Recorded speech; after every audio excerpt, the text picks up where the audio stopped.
राम राम किसान भाइयों, मैं अनुज यादव अपने YouTube channel bat PAT treatment में आपका हार्दिक स्वागत करते हैं। आज हम एक ऐसे विषय को लेकर चर्चा करेंगे जिसमें किसान अक्सर परेशान हो जाते हैं कि हमारा पशु चारा नहीं खा रहा है, या चारा उसने शाम को खाया तो सुबह नहीं खाया, सुबह खाया तो शाम को नहीं खाया, और वो पानी सही पी रहा है लेकिन चारा नहीं खाया। जब हम लोग जाते हैं तो उसका टेम्परेचर वगैरह देखते हैं तो टेम्परेचर नॉर्मल होता है, सामान्य होता है, टेम्परेचर में उनकी कोई समस्या नहीं होती है। तो इसका मूल कारण जो अभी अप्रैल या मई या जून जो ये महीने होते हैं, इसका मूल कारण जो होता है कि मुख्य कारण जो होता है इसका नया भूसा।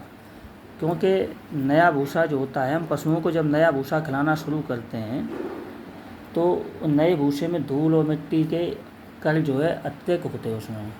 और हम क्या करते हैं कि हम पशु को सानी लगाने जाते हैं या उसको चारा डालते हैं तो नया भूसा उसको तुरंत डाला और भिगोया और उसको पशु को उसके चारे पे बांध दिया और पशु उसको खाना शुरू कर देता है। सबसे बड़ी समस्या ये है कि जब भी नया भूसा हो तो हमें ऐसे नहीं खिलाना चाहिए, क्योंकि नए भूसे में धूल मिट्टी के कण होते हैं। तो हमें कम से कम 1 घंटा पहले उसको भिगो देना चाहिए, जिससे कि वो उसके धूल और मिट्टी के कण हैं जो ज़मीन पे जो जिसमें आप नाद में या किसी में खिला रहे हो, तो उसके सारे कण जो हैं वो मिट्टी के धूल के उसके तली पर बैठ जाएंगे और वो भूसा सुरक्षित रहेगा। तो धूल मिट्टी के कण जब उसके पेट में नहीं जाएंगे तो ये समस्याएं जो है कई हद तक कम हो जाती हैं।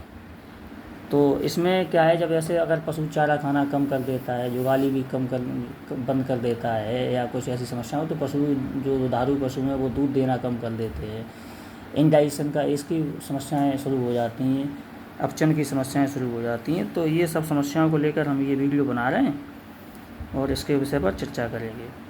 तो हम आपको बताना चाहेंगे कि अगर ऐसी कोई समस्या आपके पशु को है कि आपके पशु का टेम्परेचर नॉर्मल है, पानी पी रहा है और वो चारा नहीं खा रहा है, तो सबसे पहले जो हम उसको चारा दे रहे हैं उसको बदल देना चाहिए कुछ दिनों के लिए, या दाना बाटा दलिया जो भी दे रहे हैं उसको बदल देना चाहिए। ठीक है। अगर नया भूसा आप खिला रहे हो तो उसको भूसे को कम से कम 1 घंटे पहले हमें जो है भिगो देना चाहिए, उसके बाद पशु को खिलाना चाहिए। तो उससे क्या है कि पशु को कुछ हद तक राहत मिलेगी। और नए भूसे से काफ़ी सारी समस्याएं हो जाती हैं, पशु को ब्लोट होने लगता है, या फारा जो है, या उसका गोबर सही नहीं होता, डाइजेशन सिस्टम बिगड़ जाता है, पाचन तंत्र बिगड़ जाता है। तो हम डॉक्टर से संपर्क करते हैं और डॉक्टर उसको कुछ इंजेक्शन वगैरह लगाते हैं और जो है वो रूटीन पर आ जाता है। लेकिन साथ साथ हम ये बताना चाहेंगे, एक एमएल फार्मास्यूटिकल कंपनी, ये जिमनेट नाम से उसका एक सस्पेंसन है, बैट सिरप है जो बनाती, ये इस सिस्टम मतलब जो है डाइजेस्ट सिस्टम में बहुत अच्छा काम करता है।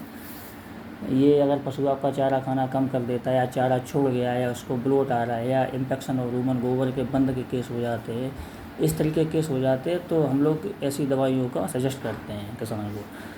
तो जैसे आपका पशु चारा खाना कम कर रहा है तो ये जिमनेट नाम से जो प्रोडक्ट आता है एमएल फार्मास्यूटिकल कंपनी का, तो हम इसको 50-50 ml गाय या भैंस को बीडी की डोज से दे सकते हैं। अगर उसको ब्लोट हुआ है तो लगभग 200 ml या 250 ml एक साथ भी दे सकते हैं ब्लोट में। या इन्फेक्शन और रूमन का केस है, गोबर का बंद लग रहा है पशु को, तो 200 ml 250 ml बीडी की डोज मॉर्निंग में सुबह और शाम दोनों टाइम हम दे सकते हैं, तो गोबर के बंद भी खुल जाता है इससे। अगर ब्लोट होता है तो 250 ml या 200 ml एक साथ हम पशु को पिला सकते हैं, जिससे उसका ब्लोट ख़त्म हो जाता है और पशु का डाइजेस्ट सिस्टम ठीक हो जाता है।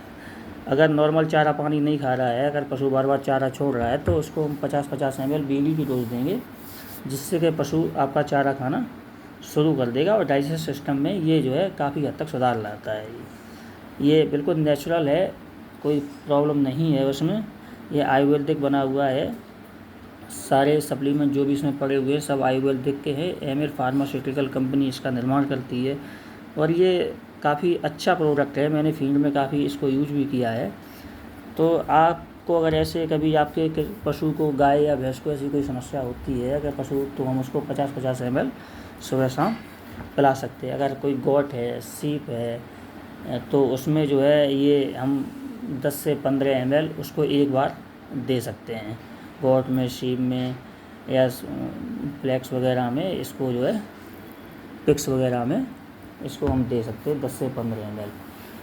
ठीक है, अगर आपको हमारा वीडियो अच्छा लगा तो हमारे यूट्यूब चैनल को सब्सक्राइब करें और ऑल वाले बेल आइकन पर क्लिक ज़रूर करें, जिससे सारे हमारे नोटिफिकेशंस आपको समय समय पर मिलते रहेंगे। धन्यवाद।